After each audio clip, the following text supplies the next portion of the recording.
स्वागत है आपका आस्तिक स्पिरिचुअल सीक्रेट्स में। आज हम आपको एक ऐसी सत्य घटना के बारे में बताएंगे जिसे सुनकर आपके होश उड़ जाएंगे।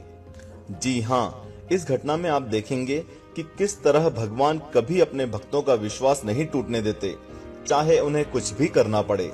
ये कहानी है एक ऐसे डॉक्टर की जो भगवान पर विश्वास नहीं करता था, बस उसे अपने कर्म पर विश्वास था। लेकिन फिर एक दिन कुछ ऐसा हुआ कि उसका सारा का सारा जीवन ही बदल गया। आइए जानते हैं कि आखिर क्या है पूरा घटनाक्रम। चूंकि हमने इस वीडियो का टारगेट 1 लाख लाइक्स रखा है, तो बिना देरी किए लाइक का बटन दबा दें और कमेंट बॉक्स में हरिओम लिखें। एक प्रसिद्ध कैंसर स्पेशलिस्ट थे, नाम था मार्क। एक बार मार्क किसी सम्मेलन में भाग लेने के लिए किसी दूर के शहर जा रहे थे। वहां उनको उनकी नई मेडिकल रिसर्च के महान कार्य के लिए पुरस्कृत किया जाना था। वे बड़े उत्साहित थे।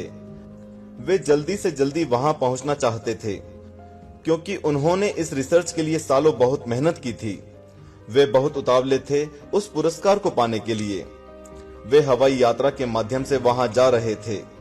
हवाई जहाज उड़ने के लगभग 2 घंटे के बाद उनके जहाज में तकनीकी खराबी आ गई, जिसके कारण उनके हवाई जहाज को आपातकालीन लैंडिंग करनी पड़ी। डॉक्टर मार्क को लगा कि वे अपने सम्मेलन में सही समय पर नहीं पहुंच पाएंगे, इसलिए उन्होंने स्थानीय कर्मचारियों से रास्ता पता किया और एक टैक्सी कर ली सम्मेलन वाले शहर जाने के लिए। उनको पता था कि अगली फ्लाइट 10 घंटे बाद है। टैक्सी तो उन्हें मिल गई, पर ड्राइवर की व्यवस्था नहीं थी, इसलिए उन्होंने खुद ही टैक्सी चलाने का निर्णय लिया। जैसे ही उन्होंने यात्रा शुरू की, कुछ देर बाद बहुत तेज आंधी तूफान शुरू हो गया। रास्ता लगभग दिखना बंद सा हो गया। इस आपाधापी में वे गलत रास्ते की ओर मुड़ गए। लगभग 2 घंटे भटकने के बाद उनको समझ आ गया कि वे रास्ता भटक गए हैं। थक तो वे गए ही थे, भूख भी उन्हें बहुत जोरों से लग रही थी। इस सुनसान सड़क पर भोजन की तलाश में वे गाड़ी इधर उधर चलाने लगे। कुछ दूरी पर उनको एक झोपड़ी दिखी। झोपड़ी के बिल्कुल नजदीक उन्होंने अपनी गाड़ी रोकी। परेशान से होकर गाड़ी से उतरे और उस छोटे से घर का दरवाजा खटखटाया। तभी एक स्त्री ने दरवाजा खोला। डॉक्टर मार्क ने उन्हें अपनी स्थिति बताई और एक फोन करने की इजाजत मांगी। उस स्त्री ने बताया कि उसके यहाँ फोन नहीं है। फिर भी उसने उनसे कहा कि आप अंदर आइए और चाय पीजिए। मौसम थोड़ा ठीक हो जाने पर आगे चले जाना। भूखे, भीगे और थके हुए डॉक्टर ने तुरंत हामी भर दी। उस औरत ने उन्हें बिठाया, बड़े सम्मान के साथ चाय दी और कुछ खाने को दिया। साथ ही उसने कहा, आइए, खाने से पहले भगवान से प्रार्थना करें और उनका धन्यवाद दें। डॉक्टर उस स्त्री की बात सुनकर मुस्कुरा दिए और बोले, मैं इन बातों पर विश्वास नहीं करता, मैं मेहनत पर विश्वास करता हूँ। आप अपनी प्रार्थना कर लें।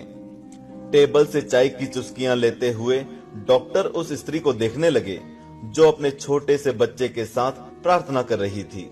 उसने कई प्रकार की प्रार्थनाएं की।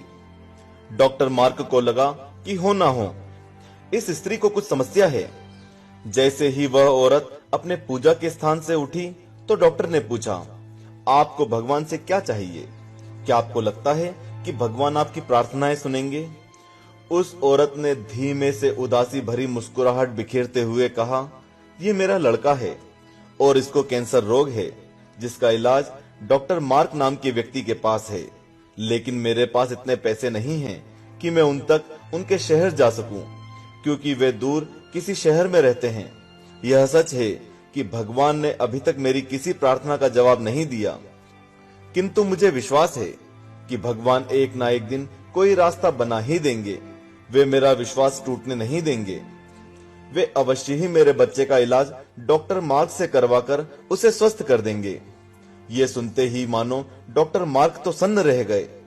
वे कुछ पल बोल ही नहीं पाए। आंखों में आंसू लिए और धीरे से बोले, भगवान तू बहुत महान है। उन्हें सारा घटनाक्रम याद आने लगा। कैसे उन्हें सम्मेलन में जाना था, कैसे उनके जहाज को इस अनजान शहर में आपातकालीन लैंडिंग करनी पड़ी, कैसे टैक्सी के लिए ड्राइवर नहीं मिला और वे तूफान की वजह से रास्ता भटक गए और यहाँ आ गए। वे समझ गए कि यह सब इसलिए नहीं हुआ कि भगवान को केवल इस औरत की प्रार्थना का उत्तर देना था, बल्कि भगवान उन्हें भी एक मौका देना चाहते थे कि वे भौतिक जीवन में धन कमाने, प्रतिष्ठा कमाने इत्यादि से ऊपर उठें और असहाय लोगों की सहायता करें। तो दोस्तों, इस कहानी से हमें एक बात तो साफ समझ आती है कि या तो ईश्वर को छोड़ दो या ईश्वर पर छोड़ दो। देखा प्रभु कितने दयालु हैं। इस वीडियो के लिए 1 लाख लाइक्स तो बनते हैं, तो देर किस बात की, इसे अभी लाइक कर अपने प्रियजनों के साथ शेयर करें। तो ऐसी सच्ची कथाएं और भी हैं, लेकिन वो आपसे मिस ना हो उसके लिए चैनल को सब्सक्राइब कर घंटी वाला निशान दबा दें। ओम नमः शिवाय। जय